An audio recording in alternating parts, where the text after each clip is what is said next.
I would like to call on the next speaker. The Assembly will hear an address by His Excellency Prabowo Subianto, President of the Republic of Indonesia. I request protocol to escort His Excellency and invite him to address the Assembly.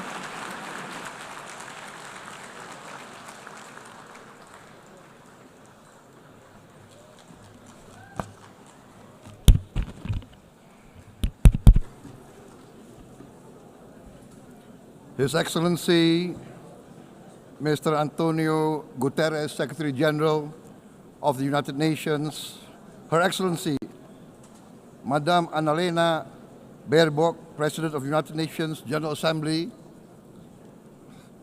His Excellency, Mr. Moses Abelian, Under-Secretary General for General Assembly and Management, Excellencies, Heads of States, Heads of Governments, distinguished delegates, ladies and gentlemen. It is indeed a great honor for me to stand in this august General Assembly Hall among leaders and representatives who represent almost all of humanity. We differ in race, religion, and nationality, yet we gather together today as one human family. We are here first and foremost as fellow human beings, each created equal, endowed with unalienable rights to life, liberty, and the pursuit of happiness. The words of the United Nations Declaration of Independence have inspired democratic movements across continents, including the French Revolution, the Russian Revolution, the Mexican Revolution, the Chinese Revolution, and Indonesia's own struggle and journey to freedom. It also gave birth to the Universal Declaration of Human Rights, adopted by the United Nations in 1948. All men are created equal was the creed that opened the way to unprecedented global prosperity and dignity.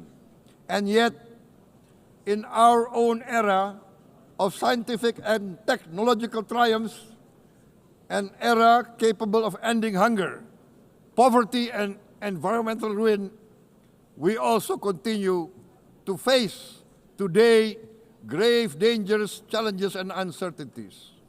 Human folly, fueled by fear, racism, hatred, oppression, and apartheid, threatens our common future.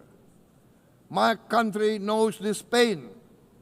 For centuries, Indonesians lived under colonial domination, oppression, and slavery.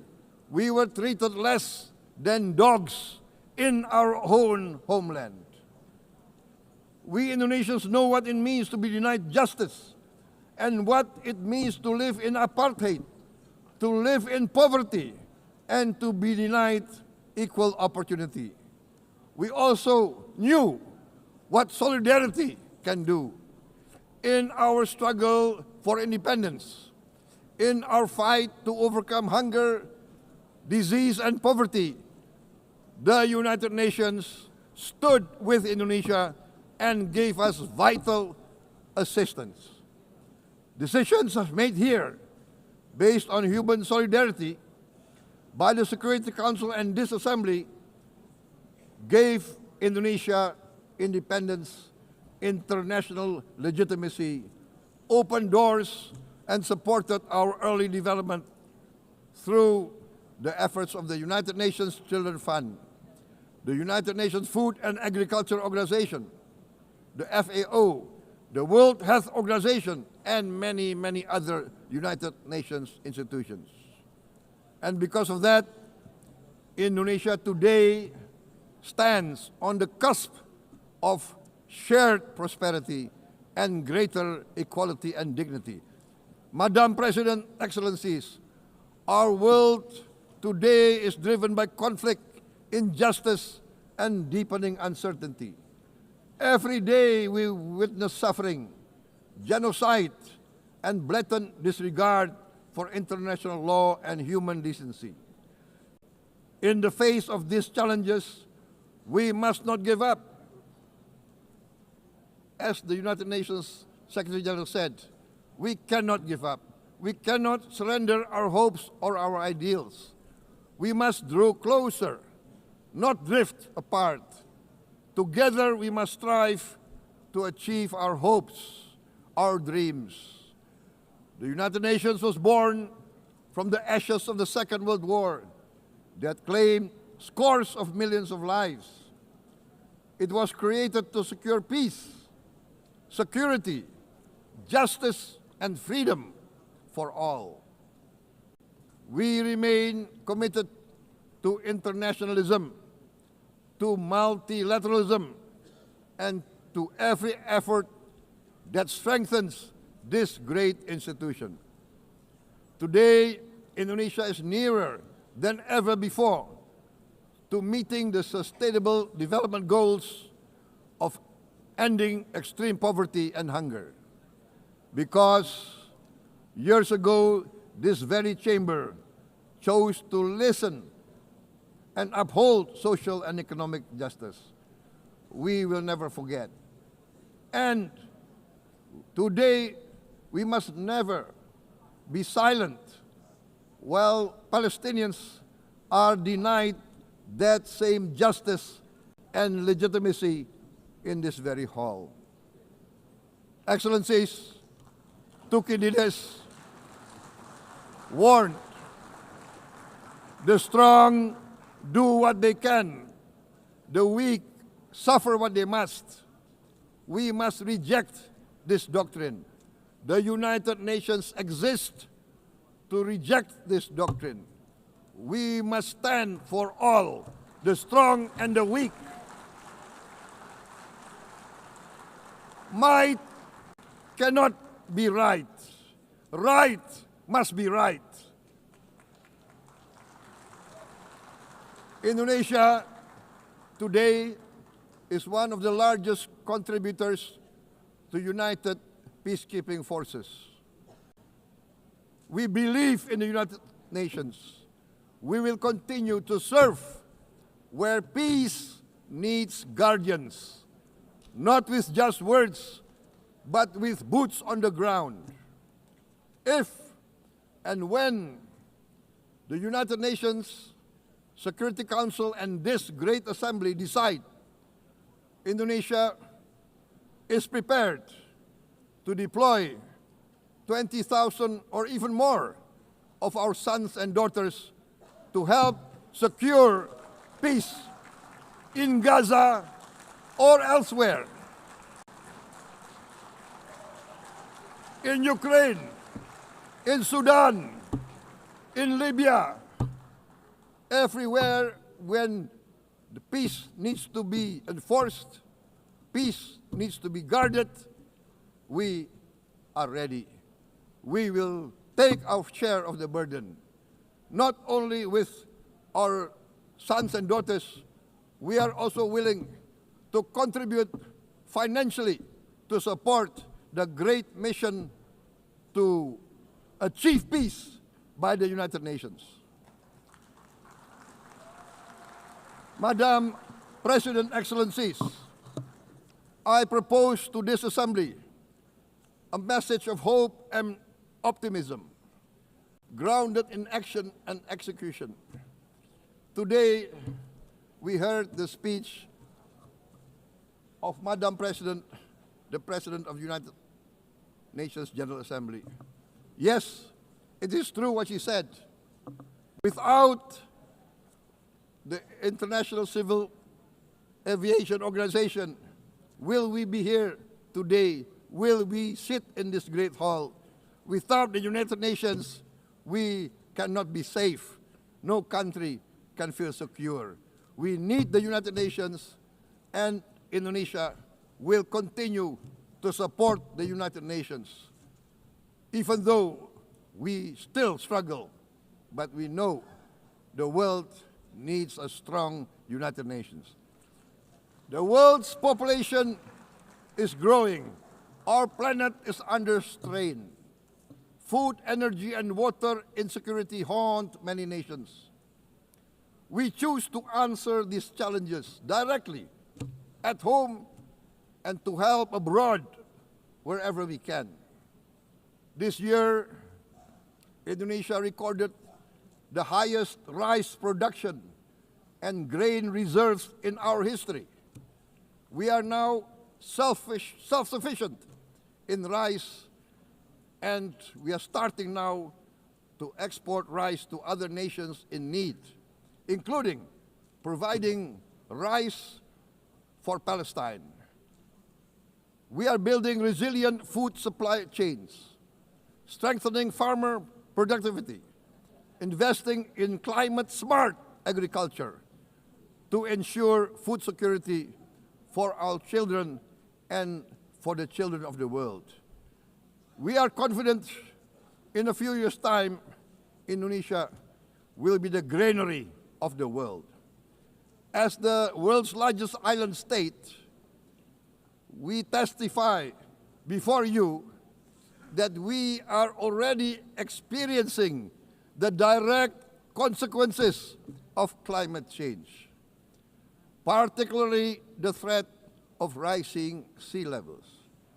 The sea level on the north coast of our capital city is increasing by 5 centimeters every year. Can you imagine in 10 years? Can you imagine in 20 years? For this, we are forced to build a giant seawall, 480 kilometers in length. It will take us maybe 20 years, but we have no choice. We have to start now. Therefore, we choose to confront climate change not by slogans, but by immediate steps.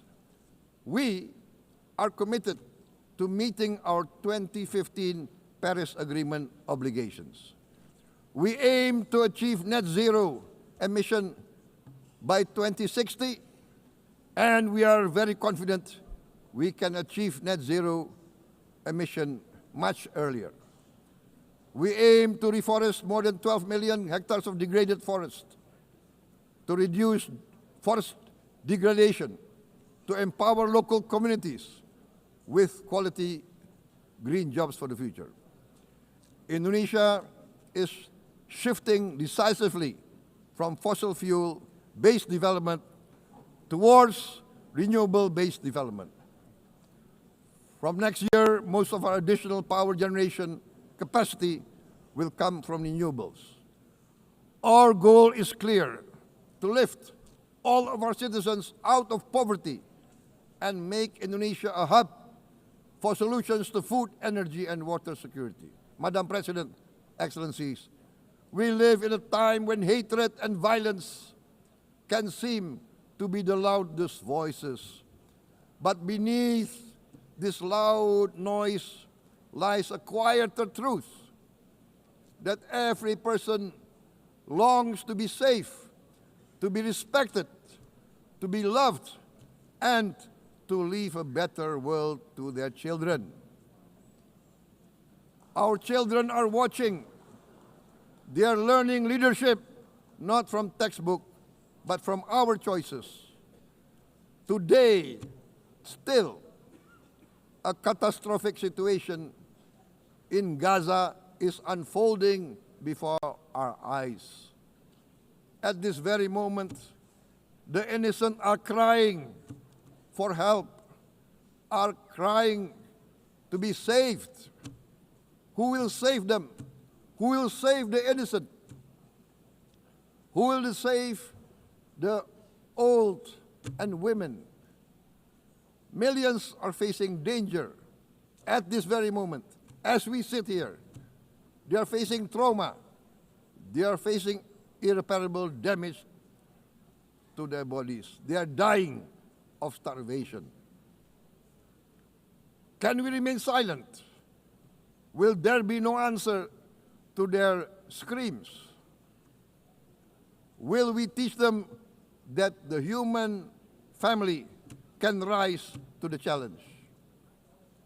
Madam President, we must act now. Many speakers have said that. We must stand for a multilateral order where peace, prosperity, and progress are not the privilege of a few, but the right of all. With a strong United Nations, we can build a world where the weak do not suffer what they must, but live the justice that they deserve. Let us continue humanity's great journey of ideals, the selfless aspirations that created the United Nations. Let us use science to uplift, not use science to destroy. Let rising nations help others to lift themselves. I am convinced that the leaders of the great world civilizations of the West, of the East, of the North, of the South, leaders of America, Europe, of India, China, the Islamic world, the whole world, I am convinced they will rise to their role demanded by history. We are all hopeful that the leaders of the world will show great statesmanship, great wisdom, restraint, humility, overcome hate, overcome suspicion. Madam President, distinguished delegates, we are greatly heartened by the events of the last few days, where significant leading countries of the world have chosen to side with history, to choose the right side of history, the path of the moral high ground, the path of rectitude, the path of justice, the path of humanity, to shun hatred, to overcome suspicion, and to avoid the use of violence. The use of violence will beget violence. No one country can bully the whole community of the human family.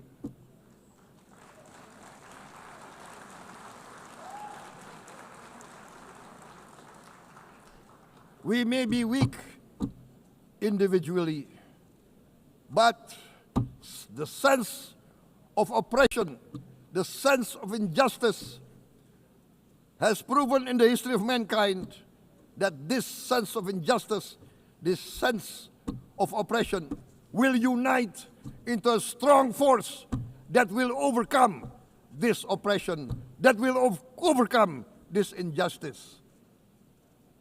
To close, I would like to reiterate again Indonesia's complete support for the two-state solution in Palestine. We must have an independent Palestine, but we must also recognize, we must also respect, and we must also guarantee the safety and security of Israel. Only then we can have real peace, and no longer hate and no longer suspicion. The only solution is this two-state solution. Two descendants of Abraham must live in reconciliation, peace, and harmony. Arabs, Jews, Muslims, Christians, Hindus, Buddhists, all religions, we must live as one human family. Indonesia is committed to being part of making this vision a reality. Is this a dream? Maybe, but this is the beautiful dream that we must work together towards. Let us work towards this noble goal. Let us continue humanity's journey of hope, a journey started by our forefathers, a journey that we must complete.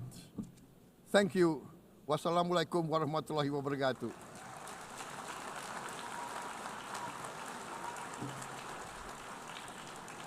Shalom.